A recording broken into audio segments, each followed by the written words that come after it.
Ya viene la revolución, para que se asustan será pa' mejor. Es el pueblo entero el que ya está gritando, ¡viva la revolución! Iranian nuclear weapons development. They have turned the island into a communist hellhole. The experiment in Venezuela has failed completely.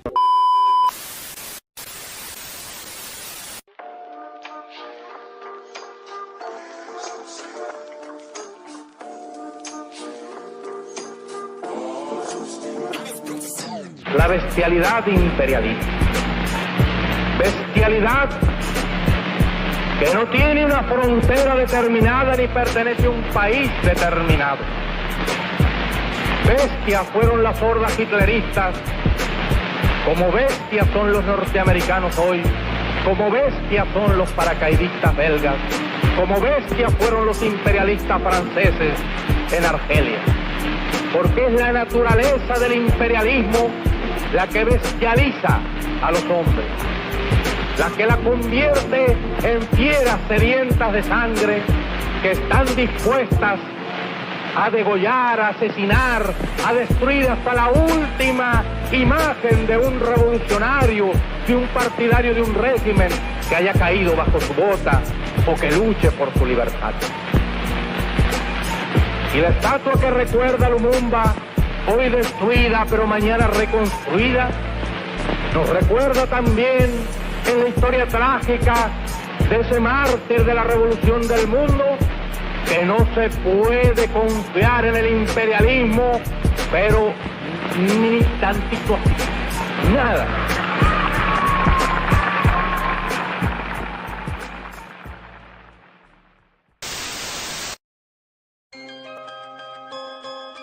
That great man, V.I. Lenin, at the turn of the century, wrote a book entitled Imperialism, the highest stage of capitalism. Is it? Imperialism, the highest stage of capitalism? Yes. If one would read this little pamphlet, one would see here that Mr. Lenin had precisely pointed out that all of the world had already been conquered and divided by colonial powers. There was no else in the world left to be conquered or divided by colonial powers.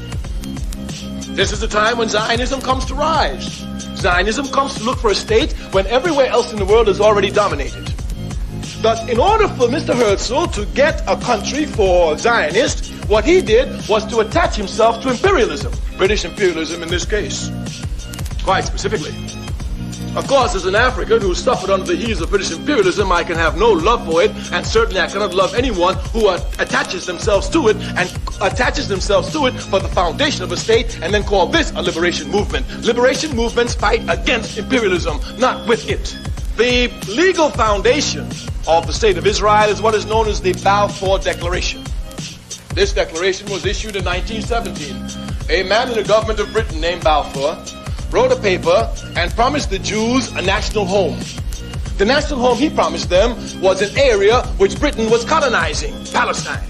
Palestine didn't belong to the British. These British imperialists signed a note and gave it to the Jews and they accepted it. Where is the morality for this? If you say that Israel belongs to you, then you don't go to a thief to get Israel, you go and take it. Once you go to an immoral being such as British imperialism, and this is the basis for you getting the land, then clearly here those who are truly liberation fighters must question this. The basis, we say, is the Balfour Declaration, and Zionists know it. The Zionism is certainly not a liberation movement, because it never fought against any imperialism. As a matter of fact, today, Zionism is the baby, child, and infant protector of imperialism in the Middle East. It carries out the interests of American imperialism. As a matter of fact, Zionism and American imperialism is like this. If our tax dollars would stop giving money to Israel, the state would sink tomorrow. And certainly no one can deny that American imperialism is the leading imperialist nation in the world. So we cannot see how a liberation movement is so tied, string and ham to American imperialism. They work hand in hand with American imperialism. Thus they can hardly be a liberation movement. What's up, everybody? Welcome to episode 66, Unmasking Imperialism, Exposing Imperialist Propaganda in Mainstream Media. today exposing the interconnections between Zionism and settler colonialism, discussing the historical roots of the ideology of Zionism, as well as its modern day atrocities, including the murder and displacement of indigenous Palestinian peoples. Long live Free Palestine, long live the indigenous resistance of the Palestinian peoples against the so-called state of Israel. And we came in with some amazing words by the comrade, our leader, our revolutionary leader, somebody who is deeply inspirational to me, Kwame Ture, the All African People's Revolutionary Party, an internationalist, a communist, somebody who has amazing insight at so many different topics. Shout out to everybody who's watching, listening, to Miriam Muhammad, to Comrade Erica, to Comrade Big Teal, to everybody who's watching and listening. And we decided to do the stream because there is a lot going on with Russia and Ukraine, and I've been covering it quite a bit on my channel, on this podcast. And I wanted to kind of take a pause and highlight what's been going on in Palestine, because as this is happening in Eastern Europe, Palestinian peoples are still being evicted from their lands. The settlers are coming into Palestinian lands, kicking families out, killing people, criminalizing Palestinians. The state of people in West Bank and Gaza gets worse by the day. And so we wanted to kind of highlight what Zionism is and how it impacts not just Palestine, but all over the world. And of course, joining me today is my compañera, my sister, Aminta Zea, U.S.-born Nicaraguan Palestinian, currently based in Managua, Nicaragua. Aminta is a sociologist, researcher, and member of Troika. How's it going, compañera Aminta? Hi, I'm doing really good. Thank you so much again for inviting me onto your show. It's always fantastic to be able to converse. And I think that, today's topic is so important, especially because, we're seeing the conflict that's happening in Russia, Ukraine. But I think that there's a lot of double standards, right, when it comes to also talking about issues that happen in the global south in colonized, occupied territories. And actually, there's a lot of similarities too in terms of where this occupation and this violence is coming from, right? It's all very intertwined and linked to U.S. imperialism. And so I'm really excited to delve more into this topic and to be able to sort of shed light on what's going on. Most definitely. And one thing, just to kind of give some information about some of the stuff that has been going on. This is an article from International Quran News Agency. Zionist regime turning farmland, nature reserve into settlement, Palestinian officials say. This is yesterday, March 4th. The Zionist regime has started turning a farmland and a nature reserve area into a new settlement in the occupied Jordan Valley, the latest in the regime's land theft policies, despite international outcry. I'm just going to read some of this. Mutaz Bisharat, a local Palestinian official who monitors Israel's settlement expansion, said settlers on Thursday began to set up tents and sheds in the Bayud area, 400 meters east of Ain al-Hilwa community in the northern Jordan Valley. The placement of such structures on this tract of land, which was declared as a nature reserve a few years ago, is a prelude to building a new settlement in the area.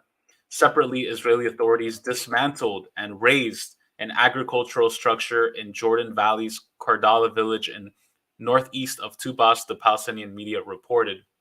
Mohammed Kabaha, a local resident, confirmed that Israeli forces forced their way into the village and seized a 600 square meter structure, which served as a vegetable packaging facility. Israeli authorities usually demolish Palestinian homes in the occupied West Bank, claiming the structures have been built without permits, which are nearly impossible to obtain. They also sometimes order Palestinian owners to demolish their own homes or pay the demolition cost to the municipality if they don't. In the fertile Jordan Valley, which makes up some 30% of the occupied West Bank, Palestinian residents outnumber Israeli settlers to a great extent. However, the Tel Aviv regime considers the region crucial to its security and has pledged to annex it. And so they go on to some of the background about the occupation of Palestine, really discussing stuff. And I also want to play this clip. This is a clip about the Israeli police demolishing a Palestinian family home in Sheikh Jarrah, which is a neighborhood, a Palestinian community that has been at the center of resistance to Zionism. This is just last month. So this is all happening now, getting no attention in mainstream media.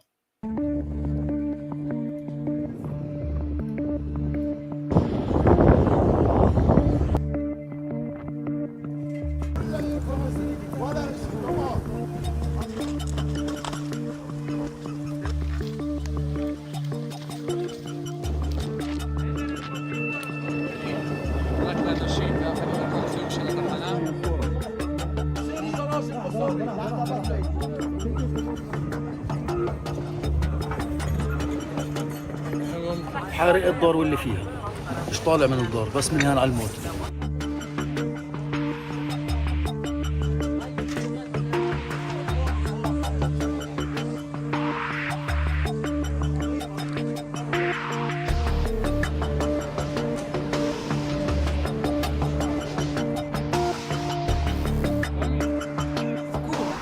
It's good to build a school, but why to take out families from their home and not use another public land that you already confiscated in the past and gave it to settlers?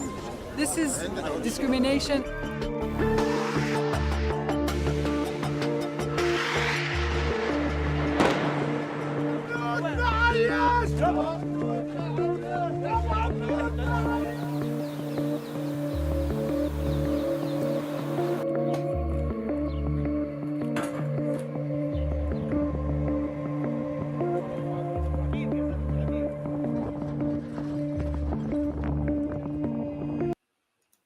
So basically, all of this is happening right now, and not much attention is being given to it in mainstream media.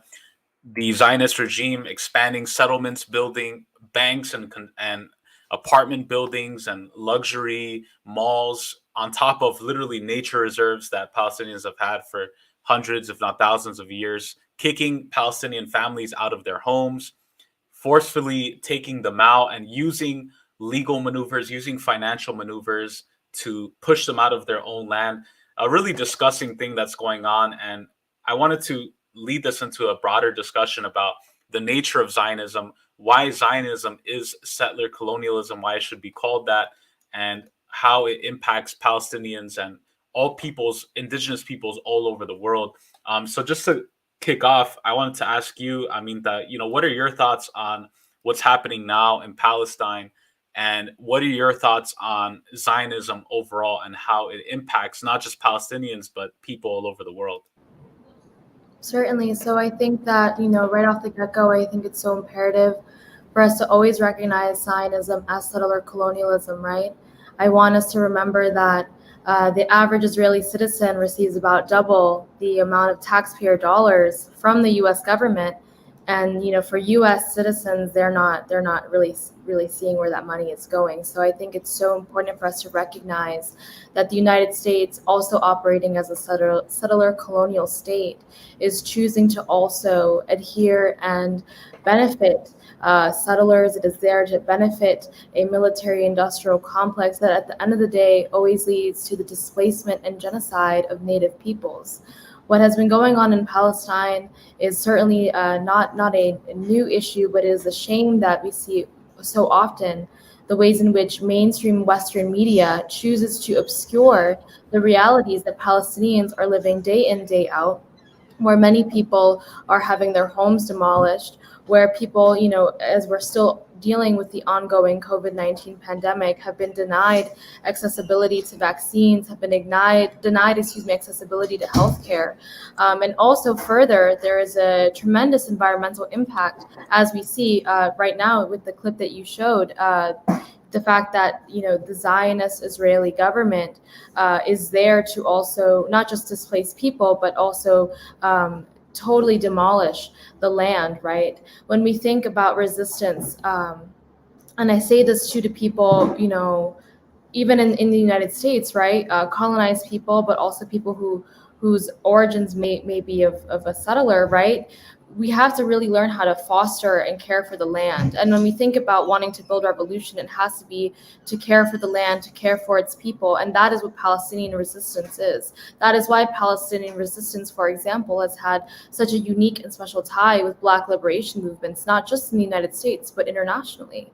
The struggles that take place in Palestine are representative of struggles that in the end are there to combat US imperialism. I think, as somebody who is Nicaraguan with Palestinian ancestry, of Patrick Aurelio, a half Nicaraguense. His mother, I believe, was from the United States and his father was Nica.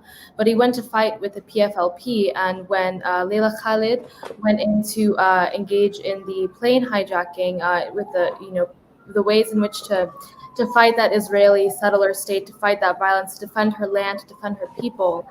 Patrick was there alongside her, and in her memoir, she writes about holding Patrick, his dead body, as not everyone survived that mission, right? And Patrick was somebody who, I think, as many people from the global South, we have that embedded in us, that fight for liberation. And I want to extend that sentiment not just for those of us who come from the global South, but to people all around the world, right? As internationalists, we should all have our eyes on Palestine. We should all have our solidarity with the Palestinian people, and we should also reject the insincere media propaganda that I was reading earlier today. There was footage of Ahed Tamimi, who obviously, as we know, is a Palestinian young woman who is an activist, an organizer, has advocated for the liberation of her people, and you see mainstream media, because Ahed, has blonde hair and blue eyes. People are like, oh, she's Ukrainian, and saying that, she was a Ukrainian young girl, like being against the Russian government. And, it's clear manipulation of what is going on. And it's really deeply infuriating, because here you have somebody who is, really putting their body on the line, and really advocating and fighting for her liberation, the liberation of her people. And you have mainstream media, instead of covering the truth, they're manipulating it, right? They're manipulating it to foster anti-Russian sentiment, to foster a false narrative that is supposed to be pro-Ukrainian government, which in the end of the day is a pro-Nazi government, as we know during the Obama administration in 2014. They had established a coup in Ukraine, and we've, this has been a conflict that has been happening for a very long time. And I think it's so important just in general for us to study that history. And so I kind of share a little bit about that, because I think it's so important to note those parallels. And, today, I think it's just so essential, especially now with so much censorship. I mean, RT America has now been banned, and so many journalists and comrades have lost their jobs because of this. And you have to recognize that to find truth, there's unfortunately just so many barriers because of the widespread censorship. And yet, I think that people are actively resisting, they're actively fighting, the same way that the United States chooses to undermine and disrespect indigenous sovereignty by building pipelines, these same pipelines that they want Europe to become dependent on. So much of what's happening in Russia, Ukraine is a conflict of oil. So much of what's happening around the world is a directly conflict of developing imperialism further on. And Palestinian resistance and the resistance of all colonized people around the world is so intertwined. And so it's so important for us to have our solidarity with the Palestinian people, to know that we're still here, we're still resisting, and that within our lifetime, hopefully we can really see the liberation of Palestine and put an end to imperialist terror and war. Yeah, definitely. I think that's a great way to connect it with what's going on as well in Ukraine. Interesting to note that the Ukrainian government has been actively supporting the illegal state of Israel. Zelensky, the president of Ukraine, is a Zionist, and a lot of the fascist groups, ironically, right, because supposedly Israel is against fascism and all of that, but Israel is arming and training Ukraine and is deeply interconnected to NATO and Western imperialism. So it's really fascinating. Another interesting tidbit about Palestinians is that Central America, after Chile, has the highest concentration of Palestinians in Latin America and the Caribbean. And a lot of Palestinians emigrated to Central America after the Balfour Declaration in the early 1920s, and especially after 1940 and the establishment of the legal state of Israel in 1948. A lot of Palestinians emigrated to Central America, in particular Honduras, Nicaragua, and El Salvador. And interestingly, in El Salvador, one of the leaders of the revolutionary FMLN movement, the Frente Farabundo Martí de Liberación Nacional, he was a Palestinian man, Shafiq Handal. He was a Palestinian Salvadoran communist who collaborated with the FMLN and also the PFLP. And there's a deeply intertwined history between Palestine and Latin America, and in particular Central America. And interestingly enough, on the opposing side as well, during the 1980s, Israel armed and trained the genocidal Guatemalan dictator Efraín Ríos Montt, who was an evangelical Zionist. And a lot of the Guatemalan soldiers who were murdering indigenous Maya communists, they trained in Israel, and they viewed the indigenous Maya the same way they viewed the Palestinians, as subhuman, as below the earth, as people who needed to be wiped out. So there's a lot of connections there that aren't really talked about. What I want to do is just to give some more historical overview about what exactly Zionism is, right? Because the term Zionism, it's like, what is Zion? What is this ideology? And again, I also want to preface this. This goes without saying, because people are always, this comes up. People are like, oh, that's anti-Semitic. You're against Jewish people. But Zionism is a distinct political ideology separate from the religion of Judaism.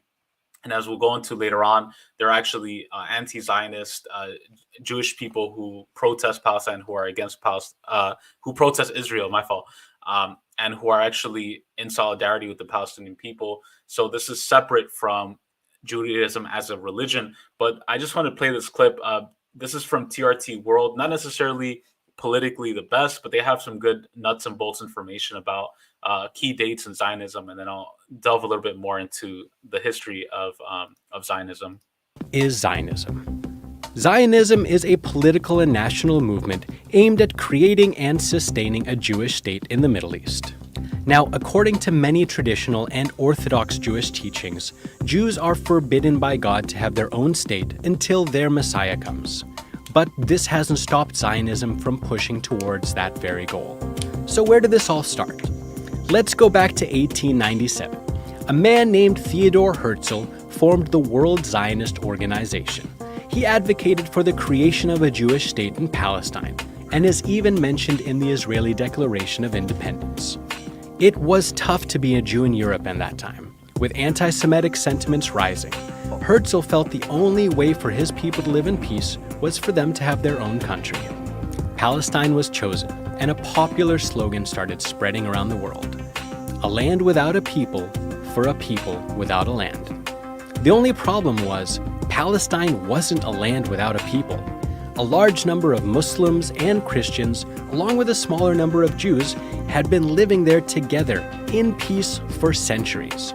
But for many Christian Zionists living in the West and Jewish Zionists living in Europe, that made little difference.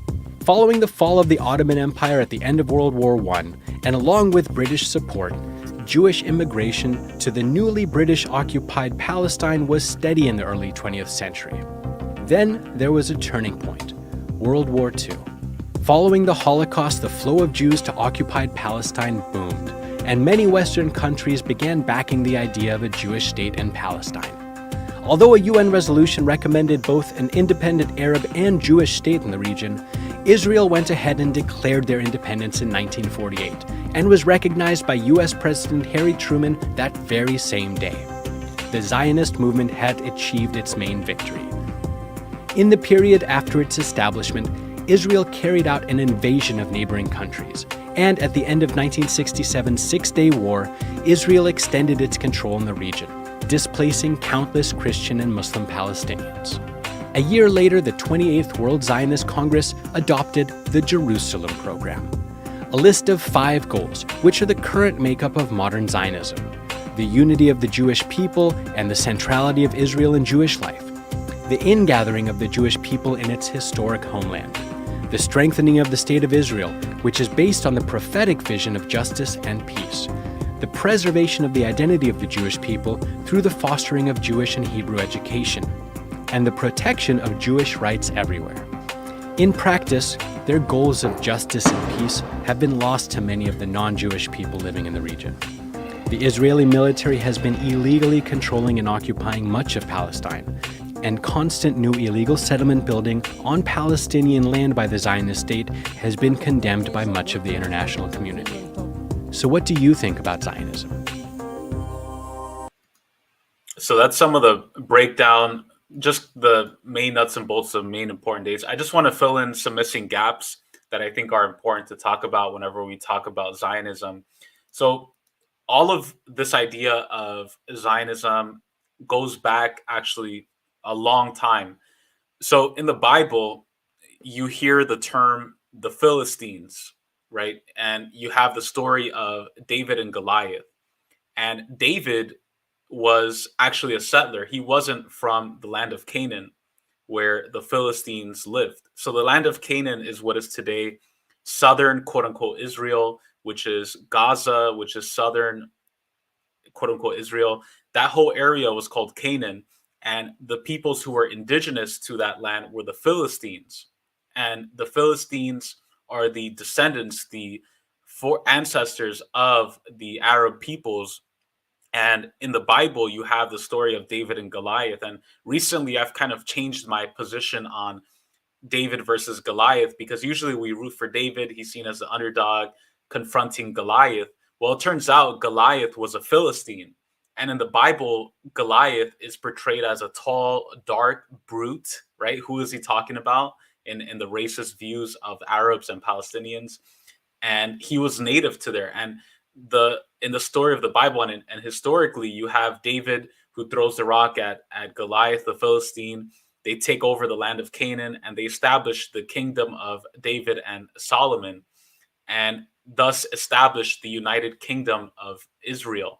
And this is the origin of Zionism. Going back to that, they want to reestablish a settler kingdom that settled on the land of the Philistines, right? The Palestinians. That's where the etymology of the word Palestinian comes from, Philistine, right? And that idea goes back all the way thousands of years ago to this roaming settler group of people who came to this land of Canaan, killed the Philistines in their own land, established the United Kingdom of Israel, which comprised of Judea and Israel, the two United Kingdoms. And what happened is that eventually, after time, you had the first temple period, the second temple period, where they built these huge, massive temples of gold, and it was a key trading route in the area. And the United Kingdom of Israel expanded all the way to Egypt, all the way to Saudi Arabia, Iraq. It was a very powerful kingdom that basically defined themselves as the chosen people, as chosen by God to be a light to the nations. Very chauvinistic, because it's kind of like in a way saying that we're the best and we have to civilize you, right? And this is the roots of settler colonialism.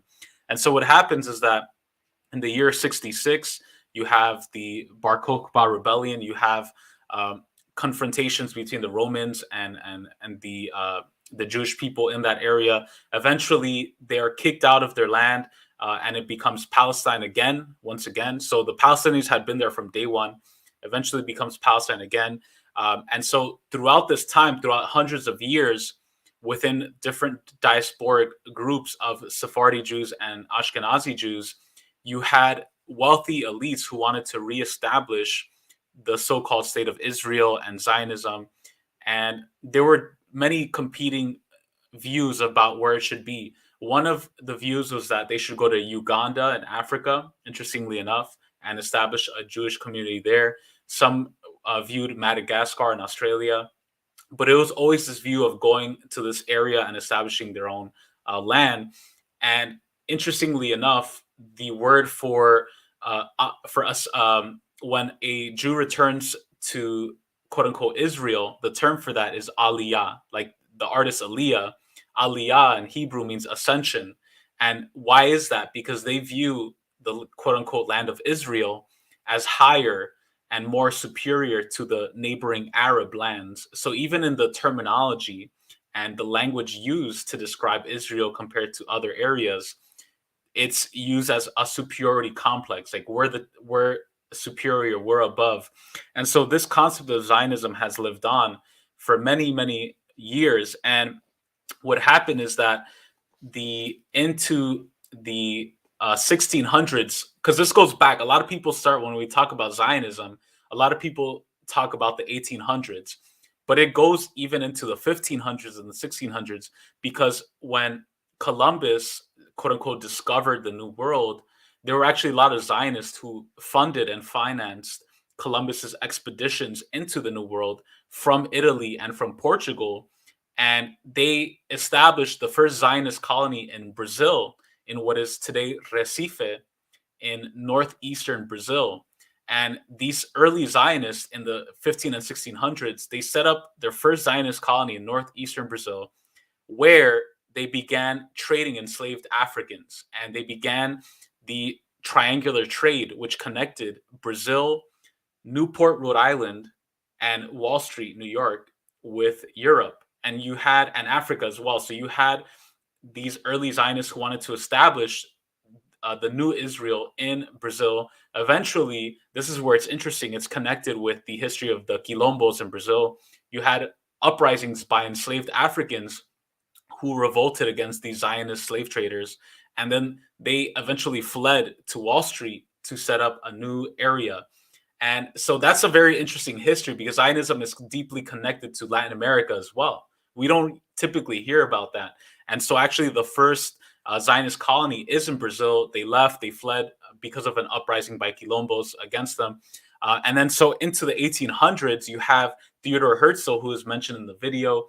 He was a Zionist, a writer, an organizer, very right-wing. He loved British colonialism and imperialism. And this is a quote from his book called The Jewish State, Judenstaat, which is the manifesto of Zionism. He said, quote, "The world will be freed by our liberty, enriched by our wealth, magnified by our greatness." So he basically had this sort of superiority complex of not just having autonomy for Jewish peoples, but expanding this empire. And this is a quote from another man who was crucial in the founding of Israel, Zev Jabotinsky, a really right-wing, ruthless, pro-imperialist man who said some really horrible things. This is a quote that he said. He said, quote, "It is impossible to dream of a voluntary agreement between us and the Arabs, not now and not in the foreseeable future. Every nation, civilized or primitive, sees its land as its national home, where it wants to stay as the sole landlord forever. Such a nation will never willingly consent to new landlords or even to partnership." He's talking about the Arab peoples. "Every native nation will fight the settlers as long as there is a hope of getting rid of them. Thus they behave, and thus they will, the Palestinian Arabs, so long as there is a glimmer of hope in their hearts that they can prevent the transformation of Palestine into Eretz Israel." So he's saying straight up, like he's calling it what it is. He's like, we're settlers, and these uncivilized Arabs will never stop fighting. So, you know, into the 1800s, you had the Zionist congresses that were established. You had the Balfour Declaration, which was a public statement issued by the British government in 1917 during the First World War, which announced the support for the establishment of a national home for the, quote, Jewish people in Palestine. And this was a letter written in 1917 from the UK Foreign Secretary Arthur Balfour to Lord Rothschild of the Rothschild banking family, a leader of the British Jewish community. And basically, at that moment, the Soviet Union announced that the British imperialists and the Zionists were planning to colonize the Middle East. And so eventually, that's why the communists had always had allies with the anti-Zionists, with the Palestinians, with the Arabs, because word of this got out that they wanted to create this so-called state of Israel within the next few decades. And a lot of money from wealthy Zionists in Europe went into funding the state of Israel. And even a lot of the families who funded the opium wars in China, like the Rothschild family, like the Sassoon family, who were in China, they funded the creation of the state of Israel, which was established in 1948. And they killed thousands and thousands of Palestinians. They involved a lot of people into war. They invaded and they continue to expand and invade the Middle East. So it's just crazy. There's a lot of history that we can go into, but I don't know if if I'm missing anything, if you wanted to add anything to that, and your thoughts on that mentality, you know? Yeah, certainly. I mean, I think one thing I think about a lot too, and so much of this history is obscured, especially in the United States, is thinking about, how Albert Einstein, a Jewish socialist who had to flee because of Nazi violence, writes, especially in, December 1948, right, expressing dissidence to the ultra right-wing Zionist politician Menachem Begin, who decided to go to the United States and was under a far-right nationalist party known as his party was pronounced was named Harut, which is also kind of recognized as the quote-unquote Freedom Party, but really it was a mixture of ultra-right nationalism, religious mysticism, and of course white supremacy and superiority that was directly against native indigenous Palestinians. This party, I don't even think we can really call it a political party. We should call it what it is, which is a terrorist group. And this is really, something that had so much U.S. government support, right? And I apologize. I keep thinking about how many parallels this has right now with Ukraine, as it's such a hot topic. But it's the same way that the U.S. will fund these far right Nazi, governments and groups in Ukraine. But really, at the end of the day, we see time and time again, U.S. imperialism has no concern for human rights. And, here you have this terrorist group in the 40s.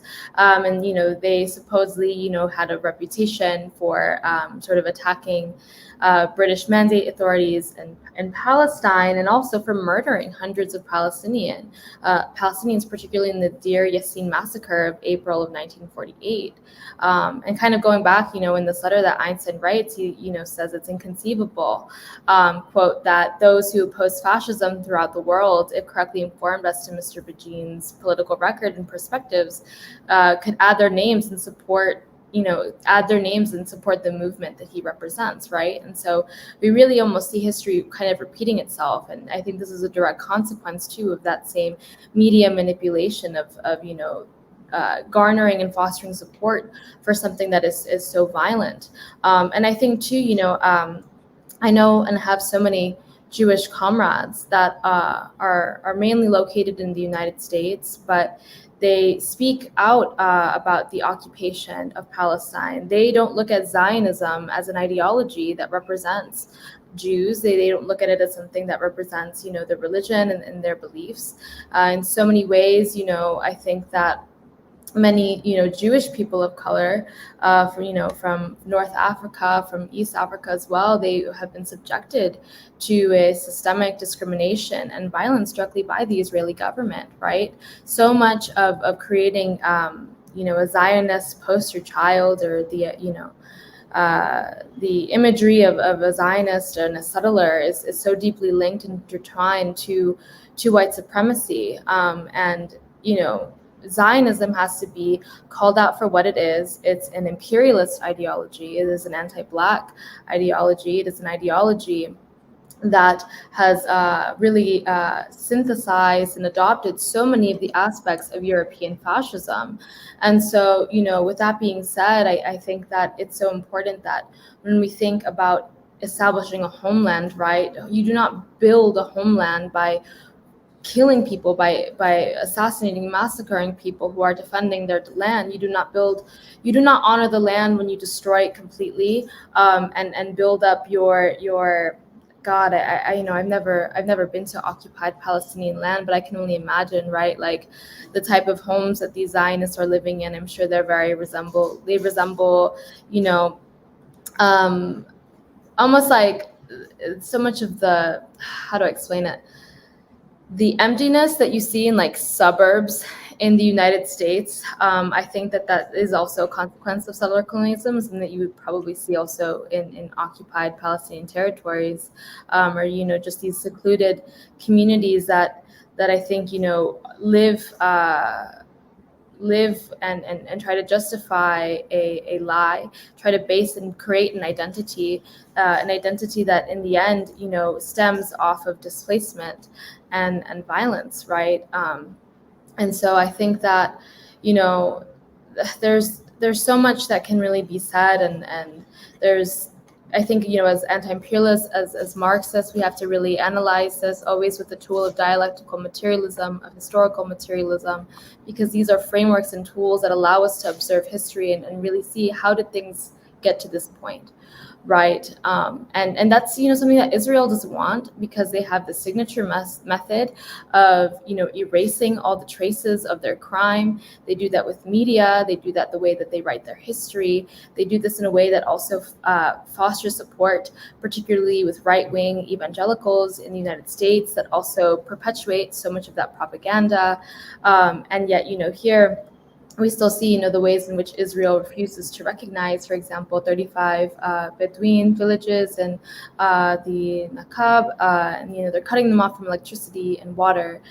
They're committing human rights abuses day in, day out, and yet there's just so much rampant and heinous and vindictive and just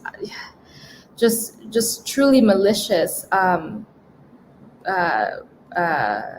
protocols, right, to justify this. I can't think of, how many people, politicians in the United States, right, justify this criminal behavior, and then they'll turn around and they'll say, oh, in Nicaragua, in Cuba, and Venezuela, there are human rights abuses. Meanwhile, here, well, Nicaragua particularly, will nationalize electricity, right, or here in Nicaragua, we don't have an Israeli embassy, we have the Palestinian embassy.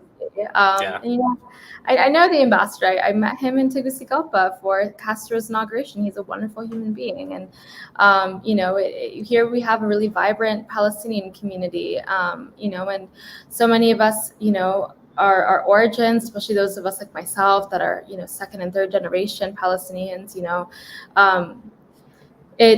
There's almost been sort of like a mestizaje of our culture with Nicaraguan culture as well, but we're still here and we're still resisting, and that is just something that I think is so imperative for people to recognize, right?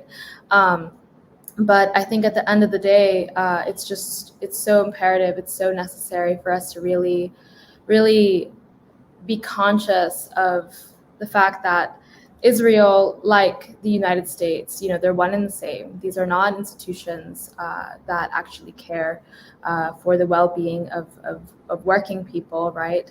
And I'm thinking a lot, just as more of a personal anecdote, of a gentleman that I met who is an organizer, I believe, at the Massachusetts Peace Committee, Massachusetts Peace Action. I can't remember exactly the organization. But he was born on occupied Palestinian land. He, was born under Israeli territory. But he was somebody that, left and has had, an unwavering support for Palestinian people.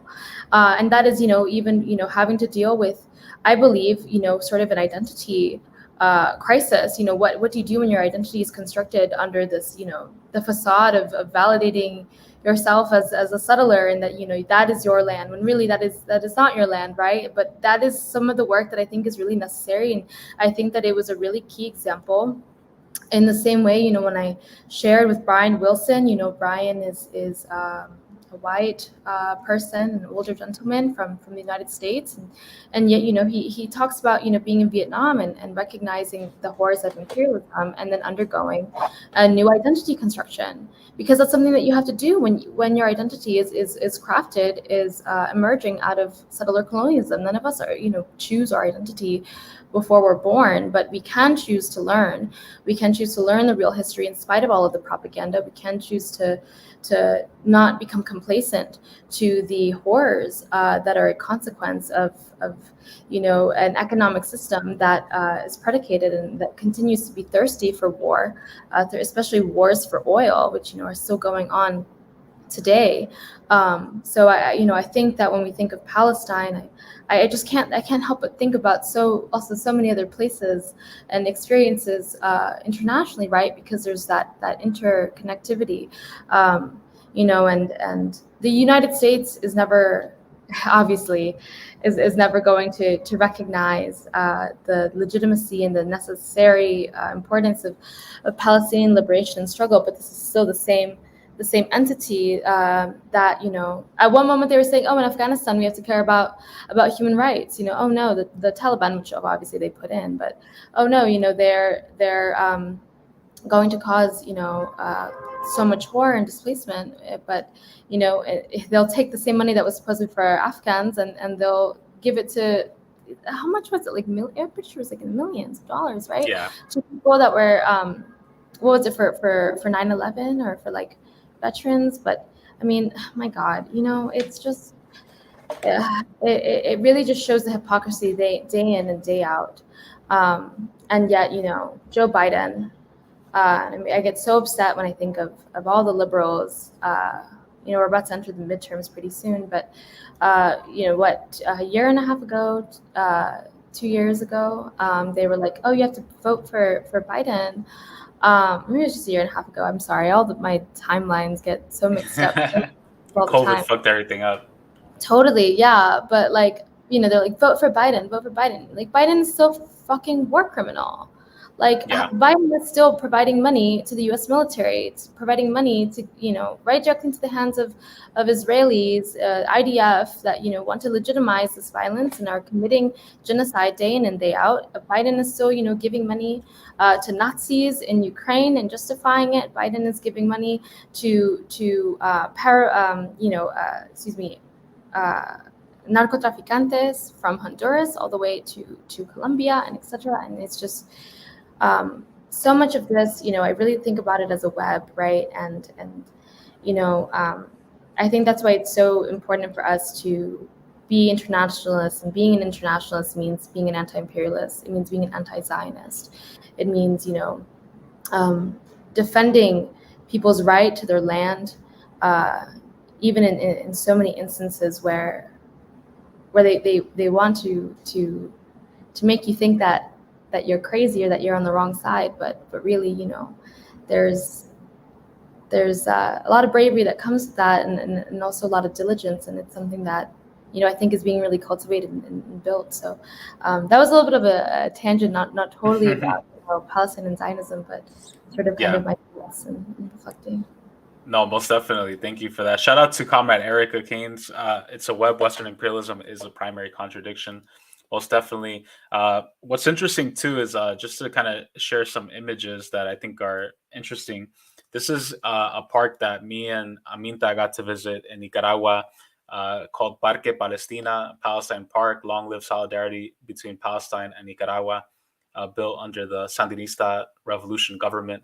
Very beautiful park, and it's something that you won't see in a lot of other countries, that I think is really cool. And then another interesting thing that is like worthy to mention is that a lot of the right-wing groups in Latin America and the Caribbean, like the Venezuelan opposition, they are 100% Zionist. Aminta's favorite person, Joanna Hausman, is a big-time Zionist.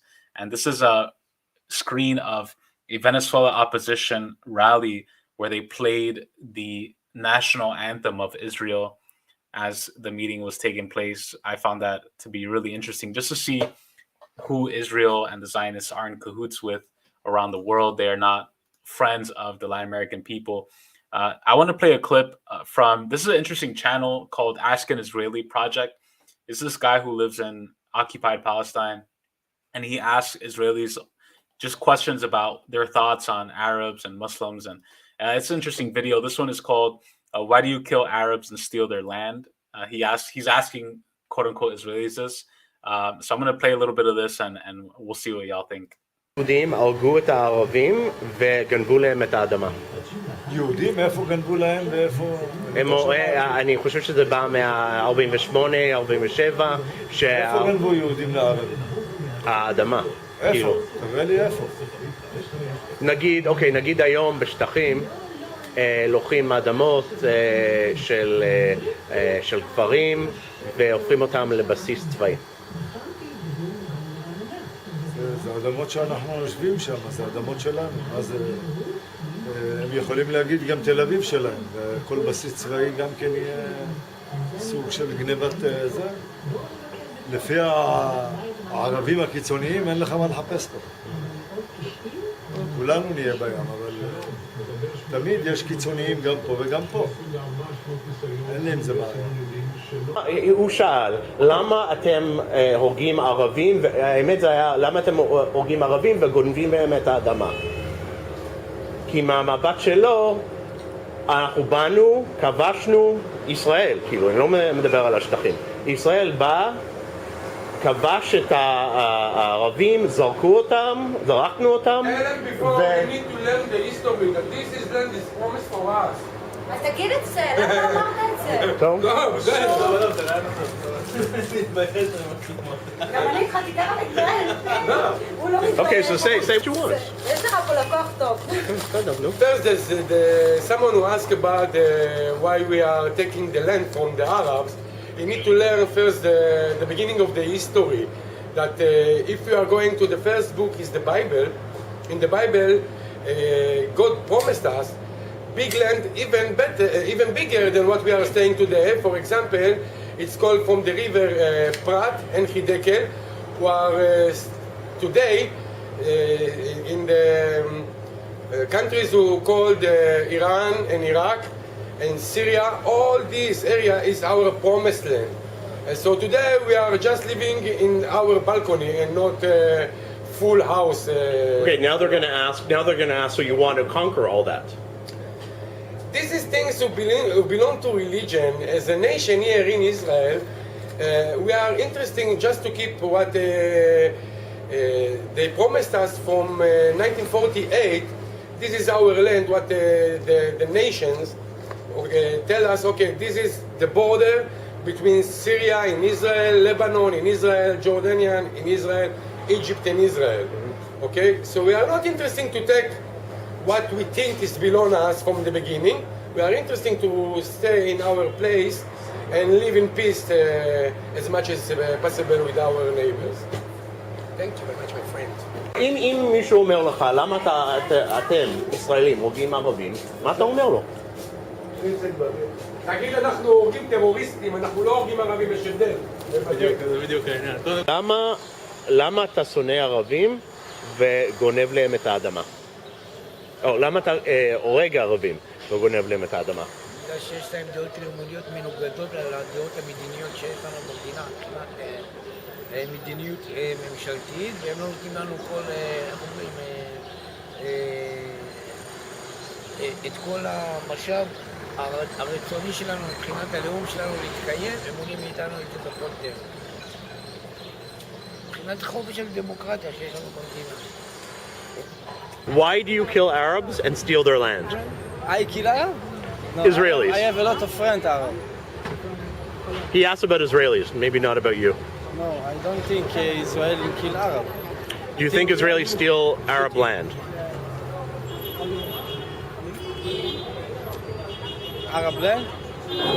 It's Arab land and Jewish land. That's it. I don't know political.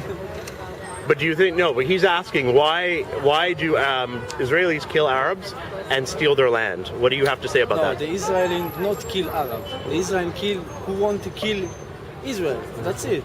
Not kill Arab. Okay. It's a war. And what about... You don't see Israeli guy go to the street and kill Arab. You see something like this?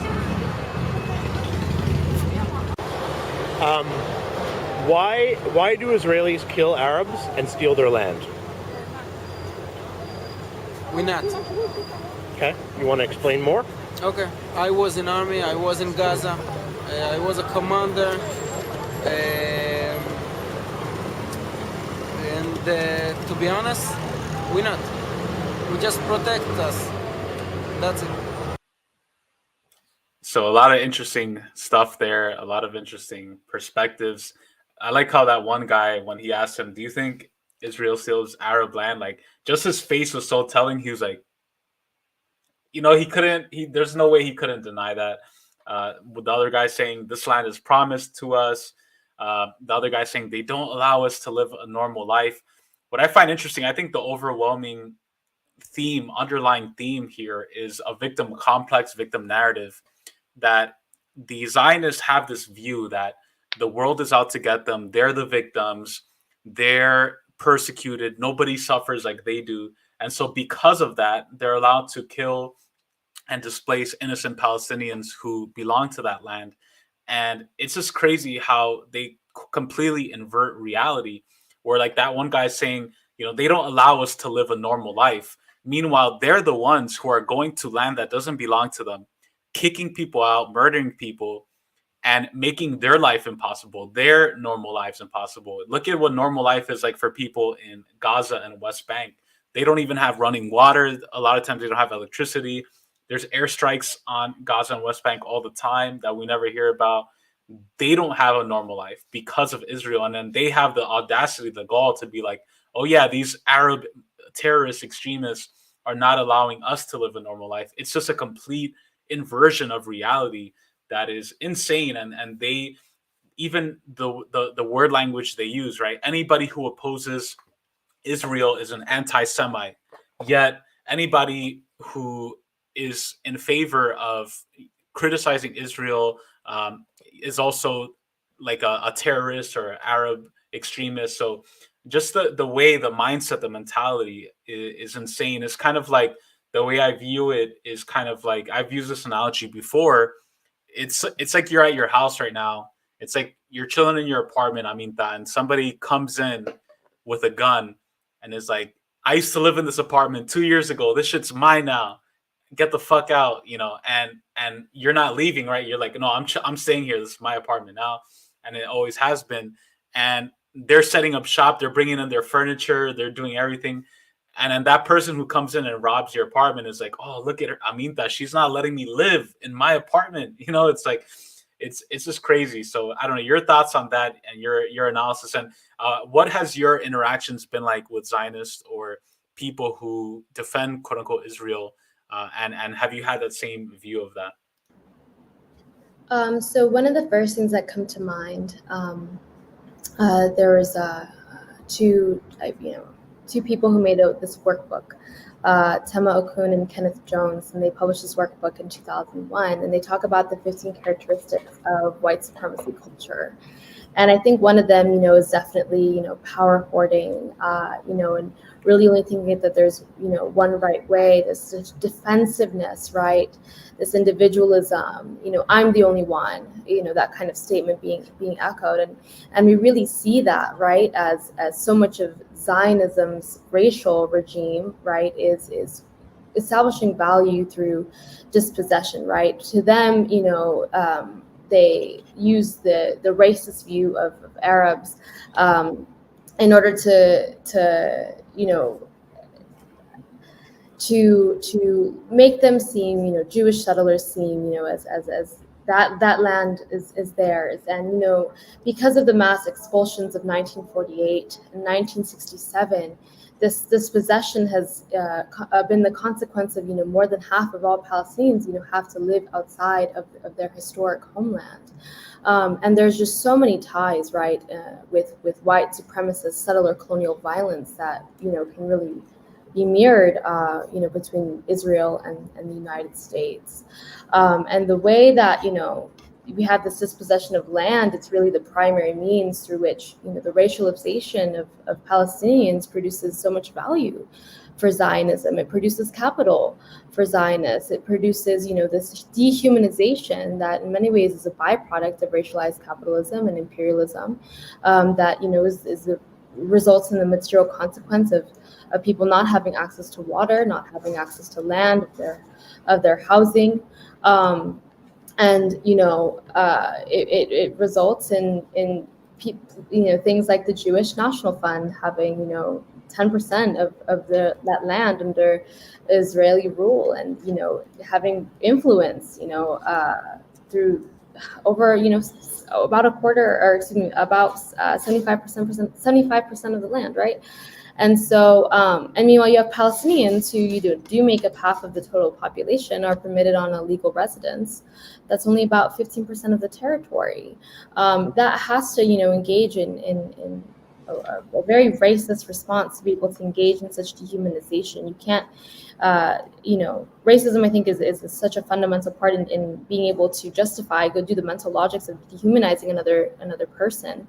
And we see this too, even, I think a lot about the different forms of identification that we see in Palestine, which I want to briefly mention. You have folks in Gaza, they have their specific IDs, and these IDs are different colors. I believe for Gaza, they're green, and they're barred. They can't leave Gaza. They can't live in other parts of that occupied Palestinian territory. And the same goes for people in the West Bank, it goes for people in East Jerusalem. And it's just so infuriating for these, Zionists, these racist Zionists, to be like, oh yeah, they make our life hard. I'm like, you went in and you settled there. How do you not expect, actual consequence, right?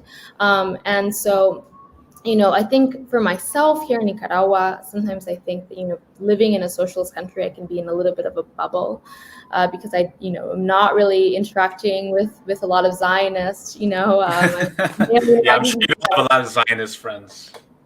But, I think when I do reflect, this was maybe, I want to say maybe like 8 months ago, I had met a musician in the United States, and they didn't really have a lot of political consciousness, but they came from a Jewish family, and he had shared with me that they went on birthright when he was really young, but I was really sort of like appalled, and in many ways too I had to sort of explain, which is in a lot of ways kind of shameful that we have to sometimes explain why these things are so iniquitous and why these things are so genocidal and evil.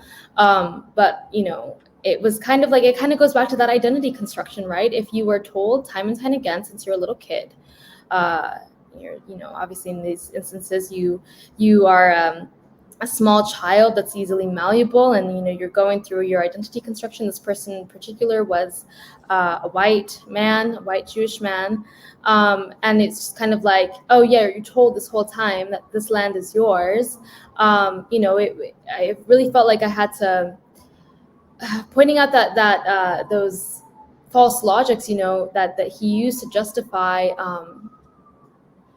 Israeli existence and Zionist existence. It sometimes felt like chatting with a brick wall, and I'll sort of just kind of talking a little bit about that identity construction of what people who are settlers go through in terms of forming their identity. I'm reflecting again on what Brian Wilson had shared with me, and how he had grown up. And for folks who don't know, I mentioned this earlier, but just as a quick reminder, Brian does not come from a Jewish family. His parents were born again Christians, but we know that there's a lot of similarities between the evangelicals and people who are Zionist. And Brian shared with me how he grew up in a really rural town in Western New York, west of Buffalo, and had a high school of 48 kids, and there he really felt like he was the poster boy for American exceptionalism and white supremacy. At the dinner table, his father would share and talk about how he hated many different kinds of people. He hated Jewish people. He hated Black people. And this was in the 50s, right? And Brian, up until he did go to Vietnam, had really believed in that lie. And, that was such a fundamental part of his identity construction. That's a fundamental part. It's very reflective of what it's like to be under a settler, colonialist, white supremacist culture. And these, cultures develop over hundreds of years, or, within the case, the history that you shared earlier, even, like thousands of years, right? And so I think it's so important to really mention that, right? Like the psyche of white supremacy, and like how people, like in the video you shared, can oftentimes even treat these like very necessary questions, like why do you kill Arabs, and why are you here, on stolen land, right? And people will deflect it because I don't think that I think it takes either a very specific kind of, at times, traumatic experience to sort of get back into experiencing universal empathy, right? Because I'm sure Zionists have empathy for other Zionists, but they won't for other human beings. And it has to be something that, at least, reflecting on my conversation from yesterday, something that really sort of shakes you, and that makes you realize, like, oh my God, like, this is a nightmare. This is an absolute nightmare. And it's something that, Brian shared with me how he had a couple years ago reached out to some of the people in his high school. Obviously this is decades, this might be like 50 years after, like, even more, like 60, 70 years after having like talked to these people, and he had gone through all of these experiences and really has dedicated his life up and even now today towards building anti-imperialism. And he reached out to the people in his high school, and he shared with us that most of them were all right-wingers. They had the same beliefs that they had grown up with, the same beliefs that their parents and their community were echoing. I'll sort of conclude it at this point, because I think there's a lot to be said about settler identity construction and the violence that produces, but also even ways of like exposing those contradictions, because I think it's necessary. And also a quick anecdote, not just exposing those contradictions to like create this. I personally, I'm not really in favor of this like whole patriotic socialism debate happening in the States. I'm never going to take up a U.S. American flag and say, I'm going to make it socialist. No, this is empire. As somebody that lives in Nicaragua, somebody that deals oftentimes with the generational trauma of displacement and imperialism, like that is not a message that speaks to me. However, I also recognize what is the psyche of settlers and the ways that they have to kind of go through these gymnastics to validate that identity that is reinforced through education, through the community that you're in. Brian had mentioned that when he was younger, around him in this really rural part of Western New York, there was people who, Seneca natives near him, and also Amish people. And then he would talk to the the young Seneca people, when he was also a young person, they would say like, yeah, we call the U.S. American flag Old Glory because the red on the flag represents the blood that, is like our people's blood that has stained, this land, and the white represents, our crushed bones. And when Brian, he's told me, like, when I first heard that, like, I didn't really take it seriously. But now that I'm older, I did. And I can't believe, how much of it was a lie, that's American exceptionalism, and the United States is the greatest country in the world. And I think that too, like, a lot of this stuff is especially now, I notice this with like liberals and like liberal Zionists too, like they might not try to say this outwardly, but it's always in the subconscious. And they'll like push out these narratives and push out these policies that at the end of the day, they'll manipulate words such as human rights, et cetera, but in total, like they're contributing to the genocide of Native people. And so there's a lot to share on that, I'll conclude it there. Sorry. No, it's all good. No, you said a lot of really cool stuff, and a lot of stuff I agree with. I'm glad you mentioned the question of like the U.S. because I totally agree with you. I do not in any way identify or see the America, quote unquote, as like my nation or even a nation at all. And I feel like in many ways, trying to maintain the United States of America as as a nation is part of settler colonialism, and you can't deny that because I think what happens a lot of times is that people equate all nation states or nationalities as equal. They're like, well, Nicaragua, a great comparison, right? Nicaragua and the U.S. It's like, okay, Nicaragua, the left uses the national flag. The left uses national heroes like Rubén Darío and Sandino.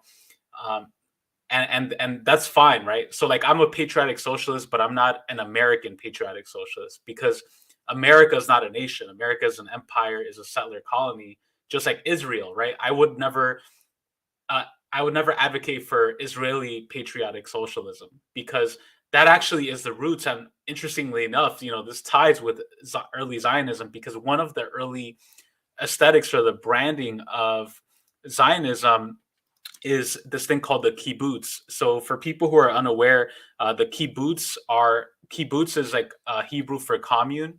So basically, in the establishment of the state of Israel, they were basically using left-wing aesthetics to promote settler colonialism. So the image we're looking at is a poster of Zionism, of the kibbutz, saying, come and build your commune in the kibbutz, right? And so let's build these quote unquote Jewish communes on Palestinian land. So it has a left aesthetic to it. It's like, we're about workers, but you're totally overseeing the national question, overseeing the settler colonial question.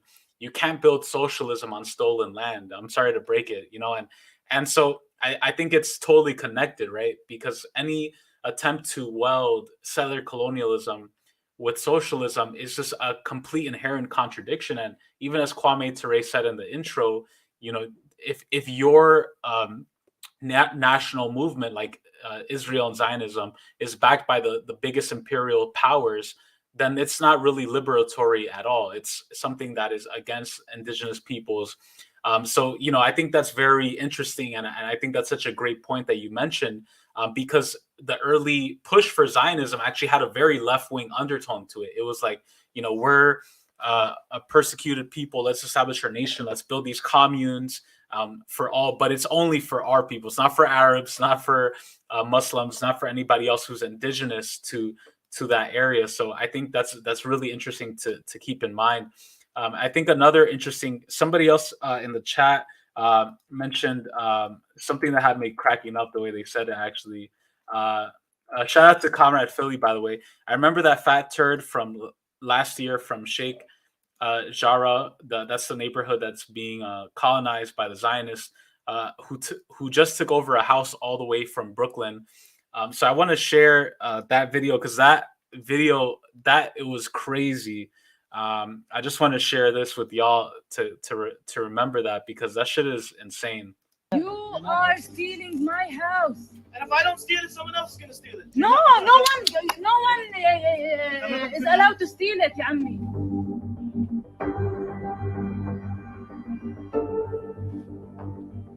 Jacob, this is not your house. Yes, but if I go, you don't go back. So what's the problem? Why are you yelling at me? I didn't do this.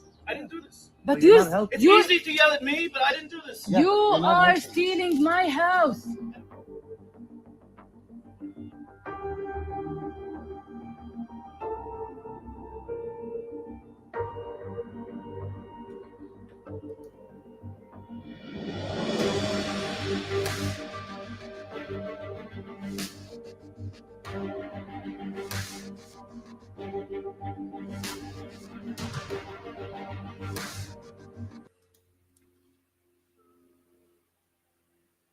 So that's Sheikh. That's images from Sheikh Jarrah. That had me cracking up when Philly was like, "Oh, that fat turd." Yeah, I mean, he was a piece of shit. He was somebody who, if I don't steal it, somebody else will. Just openly saying straight up what he thought and what's going on. That's pretty crazy. I also wanted to share. I don't know if you saw this, Aminta. This is a video produced by a black Zionist. Interesting. Now Israel is trying to use woke intersectional, propaganda. It's called My Zionism, and it's by a black Zionist woman who lives in quote unquote Israel. So I'm going to play this, and we'll talk more about that. This is me, the Zionist Israeli. the white colonialist settler occupier. When you describe Zionism as this white imperialist idea, you actively delete the history of Black and brown Jews. You dismiss our stories, struggle, and survival. You ignore the fact that the Zionist cause have built a safe home for Jews like us. When you think about Zionism, you probably think of Theodor Herzl at 1897 and the first Zionist Congress in Basel. But for me, I think about Abba Mahari, an Ethiopian Jewish monk that in 1862, 35 years before the Zionist Congress, have led many of my community in a journey from Ethiopia to Jerusalem by foot. The journey wasn't successful and many people died. But what I take from this story is the amazing courage of my ancestors in pursuing the Zionist dream of living safely back in their homeland. I think of my great-grandfather, Ermias Sesias, that in 1925 has studied here in Jerusalem, dreaming of the day of his children being able to live here. Unfortunately, he didn't live to see his dream come true. When you describe Zionism as this white idea, what you're saying, the only history that matters is the history that you perceive as white. You cancel the history of more than 50% of Israeli Jews who live here who are not white. But don't get me wrong, I'm used to the fact that my history is being dismissed and minimized. But it's especially hurtful when it comes from people who know exactly how it feels. When your history is being tossed aside, when your heroes are not being remembered. So really crazy stuff. By the way, in quote unquote Israel, there's a lot of discrimination against Black Jewish people. There's this interesting article. It's called, it's about Ethiopian Jews in Israel, about the discrimination. Just to read some of this. Upon their arrival in Israel, Ethiopian Jews, who are mainly Black, faced appalling racism and discrimination from the Israeli establishment. One of the early incidents that exposed this approach was the revelation in the 1990s that the Israeli National Blood Bank had routinely destroyed blood donated by Ethiopian Jews for fear of HIV. Ethiopian Jews also suffer from the highest poverty rate among the Jews in Israel and suffer much higher levels of police stop, search, arrest, and incarceration. Unemployment among Jews of Ethiopian descent is also significantly higher than any other Jews in Israel. The unemployment rate among Ethiopian women in 2000 was 63%, and many Black Ethiopian Jews have been attacked and killed by police. Another report by the Ethiopian Jewish Association of Israel found that there was a 20% increase in the number of cases filed by the police against Ethiopian Jews, and 90% of Ethiopian Jewish youth convicted by the court were sentenced to imprisonment, compared to 1/3 of other Jewish youth. So even within the Jewish community, there's a lot of racism and discrimination, even though there's also Zionists too, right? You could be a Black Zionist, but if you're Black African, you're discriminated against by the settler Israeli regime. So it holds no bars. Crazy stuff. Aminta, it's been a real pleasure streaming with you. Any final thoughts you want to say before we head out? Yeah, definitely.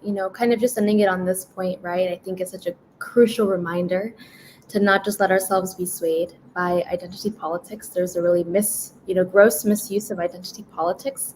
I won't get too into it. I know we're wrapping up, but I wanted to also mention, there's also a lot of pinkwashing of the Israeli apartheid state. I think I've seen oftentimes, people say, oh, in Tel Aviv, it's the gay capital of the Middle East. But really, it's just a gross sort of fake embrace of a sexually progressive, supposedly multicultural area that really in the end is justifying, foreign financing of a criminal and violent state, and of also equally as violent and criminal military. Same military too that, I forgot to mention this earlier, there are police policing in the United States, academies, I guess that's what you would call them, that get their training from the IDF, right? And they use that training to terrorize Black working class people. And so, it's just so disingenuous, what this woman on the most previous, video was talking about. And we have to remember, just in the same way, right, that Democrats in the United States, they'll say that they're for human rights, and that they care and this and that. They're still going to deport people. They're still going to engage in active apartheid. They're still going to engage in imperialism. And that's why we have to be really principled and always, observe these injustices with the recognition, that, and Erica pointed out that like Western imperialism is the primary contradiction. That is just so key, so key. So I think I'm going to go ahead and wrap it up with that. But it was a pleasure to be able to discuss. As always, I always learn so much with our conversations.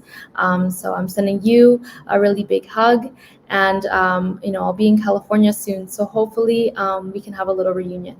And definitely. And then for everyone who was watching, also thank you so much. And just thank you too, Ramiro. Thank you. No doubt, compañera Aminta, always a pleasure having you on. Let's link up when you're in Cali. We can probably maybe we could even do a stream in person or something. It'll be interesting because there's a lot of Nicas out here, Nicaraguenses, who are reactionary right wing. And so it'll be interesting. We can maybe even record some stuff out there related to that. We spoke with Aminta, US-born Nicaraguan-Palestinian, currently based in Managua, Nicaragua. Aminta is a sociologist, researcher, and member of Troika. Peace out, everybody. Thank you so much for watching and listening. We're going to go out to some revolutionary Palestinian music by the Popular Front for the Liberation of Palestine. The red banner is raised. Peace out, everybody. Take care.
مش